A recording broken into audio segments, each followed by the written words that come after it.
Саламатсыздарбы, биздин Чалкан медиа каналдын көрөрмандары. Биздин каналга жазылып, акыркы жаңылыктарды оңуздар. Жаңы министр Аскаров жааматка тааныштырылды. Биринчи вице-премьер-министр Кубатбек Боронов өзгөчө кырдаалдар министрлигинин борбордук аппаратынын жааматына өзгөчө кырдаалдар министри болуп дайындалган Замирбек Аскаровду тааныштырды. Биринчи вице-премьер-министр жаңы жетекчинин ишине ийгиликтерди каалады. Өзгөчө кырдаалдар министрлигинин алдында өзгөчө жана кризистик кырдаалдардын алдын алуу жана жоюу боюнча маанилүү милдет турат. Мында өз ишин билген адистер, кайраттуу жана боорукер адамдар иштешет. Сиздер биргеликте бардык максаттарга жетишесиздер деп ишенем.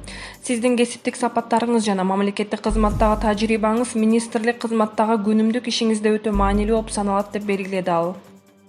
Айдар Акаевке топурак салууга Кыргызстандан кимдер барат? Кыргызстандын биринчи президенти Аскар Акаевдин баласы Айдар Акаев 44 жашында каза тапты. Анын сөөгү Москвага коюлары белгилүү болду. Айдар Акаев 5 февраль күнү эртең менен көз жумду. Алдын ала маалыматтар боюнча анын жүрөгү кармап калган. Спутник Кыргызстан агенттиги маркумду акыркы сапарга узатуу зыйнатына кыргыз саясатчыларынан кимдер барарын сураштырып көрдү. Спикерлердин бардыгы Кыргызстандын биринчи президентинин үй бүлөсүнө көңүл айтаарын билдиришти. 1993-98 жылдары премьер-министр болуп иштеген Апас Жумагулов Москвага барбайт, бирок Айдар Акаевдин жакындарына көңүл айтты. Феликс Кулов Аскар Акаевдин учурунда жогорку кызматтарды ээлеп турган. Мисалы вице-президенттикти аркалаган, абакта отуруп калган учуру да болгон. Кулов акыркы сапарга узатуу зыйнатына катышпай турганын белгиледи. Укук коргоочу Токтай Меметалиева азыр таласта экенин айтып, бирок Москвага жөө болсо дагы барарын белгиледи. Жогорку кеңештин мурдагы депутаты Курманбек Осмонов Акаев президент болуп турган кезде биринчи вице-премьер жана жогорку соттун төрагасы болгон. Ал топурак салуу үчүн Москвага барууга аракет кылаарын билдирди. Белгилей кетсек, Үмүталиева менен Осмонов жакында эле Акаевдин юбилейине катышып келген. Акаевдин учурундагы мамлекеттик катчы Осмонакан Ибраимов тажыяга катыша турганын айтты. Ал эми убагында Коопсуздук кеңешинин жетекчиси болуп турган Болот Жанузаков Москвага барууга аракет жасаарын белгиледи. Аскар Акаев президент болуп турган кезде айыл чарба министри болгон Бекболот Талгарбеков болсо, Акаевдин үзөңүлүштөрү чогулуп, топурак салууга кимдер барарын тизмектештирерин билдирди. Бирок кимдер тууралуу кеп болуп жатканын ачыктоодон баш тартты. Аскар Акаевдин иниси да каза болду. 5 февралда Аскар Акаевдин улуу агасы Чилтен Акаевдин улуу жүрөгү кармап каза болгон Кубан Акаев кеминде жерге берилгени да маалым болду. Бул тууралуу Азаттык жазып чыкты. Курманбек Бакиев Аскар Акаевдин үй бүлөсүнө көңүл айтты. Кыргызстандын мурдагы президенти Курманбек Бакиев тунгуч президент Аскар Акаевке уулу Айдар каза болгонуна байланыштуу көңүл айтты. Бакиевдин тарапташтары анын атынан тараткан кайрылууда. Айдардын дүйнөдөн мезгилсиз өткөндүгүнө байланыштуу үй бүлөсү менен жакындарына терең кайгыруу менен көңүл айтып, аза кайгысын тең бөлүшөм. Аскар Акаевич, Майрам Дүйшөновна, сабыр тилейм. Айдардын жаткан жери жайылуу, топурагы торко болсун. Жараткан жары болуп жанына жанаттан кылсын. Терең кайгыруу менен Бакиев Курманбек Салиевич деп айтылат. Кыргызстандын туңгуч президенти Аскар Акаевдин уулу жана иниси да ууда каза болгону 6 февралда белгилүү болду. Уулу Айдар Акаев 5 февралда түштөн кийин Москвада көз жумду. Айрым маалыматтарга караганда анын жүрөгү токтоп калган. Айдар Акаев 43 жашта болчу. Артында 2 уул, 1 кыз калды. 2005 жылы жогорку кеңештин депутаты болгон. Аскар Акаев Кыргызстанды 1990-2005 жылы башкарган. 2005 жылы март айында элдик толкундоолордон кийин бийликтен чегинип, үй бүлөсү менен өлкөдөн чыгып кеткен. Ошондон бери ал Москвада жашайт. Анын ордуна бийликке Курманбек Бакиев келген. Ал 2010 жылы нааразылык акциялардан кийин үй бүлөсү менен Беларуска качкан. Атамдын ордун басам. Сейит Атамбаев саясатка аттанды. Алмазбек Атамбаевдин уулу Сейит Атамбаев саясатка кайтып жатат. Бул тууралуу ал өзү социалдык тармактагы Facebook баракчасына жазып чыкты.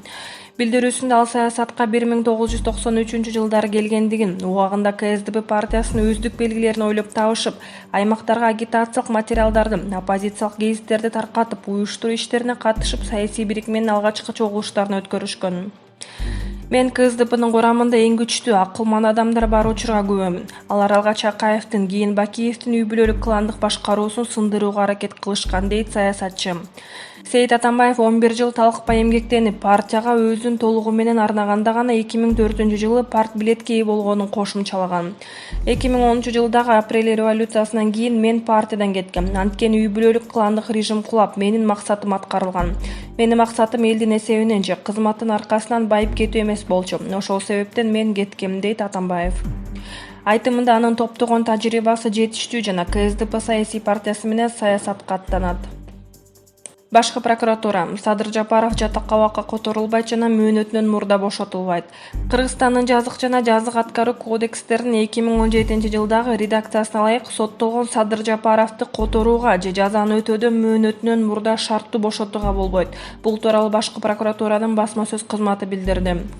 Жогоруда аталган кодекстерде жазаны өтөөдөн шарттуу мөөнөтүнөн мурда бошотуу уюшкан топтун же кылмыштуу уюмдун курамында кылмыш жасагандыгы үчүн соттолгон адамга колдонулбайт жана уюшкан топтун же кылмыштуу уюмдун курамында кылмыштарды жасап соттолгондор жатакабакка которууга жатпайт деп көрсөтүлөт. Кыргызстан Кытайга гуманитардык жардам катары эмне берери айтылды. Буга чейин Кытайдан жардам берүү өтүнүчү менен кат келген. Коңшулар дезинфекциялоочу каражат, бир жолу колдонмо халат жана маскалардан кол кабыш кылгыла деп кайрылган. Кыргыз өкмөтү коронавирус менен күрөшүп жаткан Кытайга гуманитардык жардам катары эмне берерин Спутник агенттигине вице-премьер-министр Алтынай Өмүрбекова айтып берди. Эске салсак, бир нече күн мурда министрлер кабинети Кытайга гуманитардык жардам берүүгө белсенип жатканын билдирген. Вице-премьердин айтымында буга чейин Кытайдан жардам берүү өтүнүчү менен кат келген.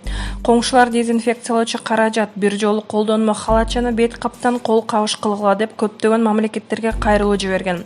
Бизге дагы ШКУ мүчөсү катары ошондой кат келген. Биз жооп катары жардам берүү ниетибизди билдиргенбиз. Азыр сүйлөшүүлөр жүрүп жатат, деди ал. Өмүрбекова кошумчалагандай, кыргыз тарап Кытайга тамак аш жагынан да жардам кылышы мүмкүн. Учурда тиешелүү органдар тарабынан өлкөнүн мүмкүнчүлүктөрү каралып жатат.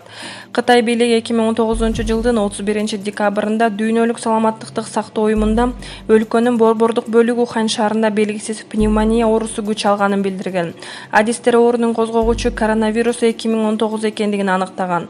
Жакында Кытайдагы вирусту эл аралык деңгээлдеги өзгөчө кырдаал деп атады.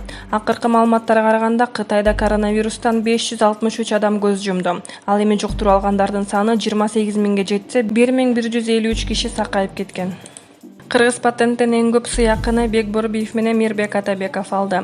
Бүгүн депутаттар салыктык эмес кирешелерди алуу чөйрөсүндөгү мыйзам актыларына өзгөртүү киргизүүнү карап жатат. Автордук укукту коргоо жана чыгарма ээлерине сыйакы берүү мыйзамын жөнгө салуу сунушталды. Бул туурасында парламенттин жыйынында интеллектуалдык менчик жана инновациялар мамлекеттик кызматынын Кыргыз патент жетекчиси Динара Молдошова билдирди. Бүгүн депутаттар салыктык эмес кирешелерди алуу чөйрөсүндөгү Кыргызстандын мыйзам актыларына өзгөртүүлөрдү киргизүү жөнүндө мыйзамдын долбоорун карап жатышат. Кыргыз патент чыгарма ээлери менен келишим түзүп, алардын атынан автордук жыйымдарды чогултат. Телерадио компаниялар, театрлар, кафе-бар, ресторандар жана мейманканаларда музыкаларды пайдаланган үчүн авторлорго акы төлөйт. Анан биз аткаруучуларга, акын композиторлорго бөлүп беребиз, деди Молдошова. Кыргыз патент ар бир ресторан менен келишим түзөт. Ага ылайык ичинде орундуктарга жараша ай сайын белгиленген көлөмдө акча төлөөгө милдеттендирилет. Мындай калем акы 25 жылдан бери чогултулат. Былтыр 12 миллион сомго чейин чогулттук. Ошону азыр авторлорго бөлүп берип жатабыз. Эң көп сыйакыны ырчылар Бекбор Биев менен Мирбек Атабеков алды, деди Кыргыз патенттин башчысы. Ошондой эле ал учурда көңүл ачуучу жайлардын ээлери менен жолугуп, мыйзамдын нормаларын түшүндүрүп жатышканын кошумчалады. Кара-Балтада сабак учурунда окуучуну тепкен мугалимге сөгүш жарыяланды. Социалдык тармакка Кара-Балта шаарындагы номер 2-орто мектептеги дене тарбия мугалиминин сабак учурунда видео кече 5-февралда тартылган. Билим берүү жана илим министрлигинин маалымат кызматынан мугалимге сөгүш жарыяланганын кабарлайт.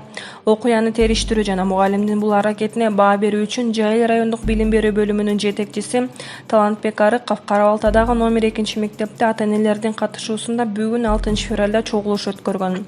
Биз мектеп жетекчилиги жана ата-энелер менен жыйын өткөрүп сүйлөштүк. Мугалим өзүнүн жүрүм-туруму үчүн кечирим сурады.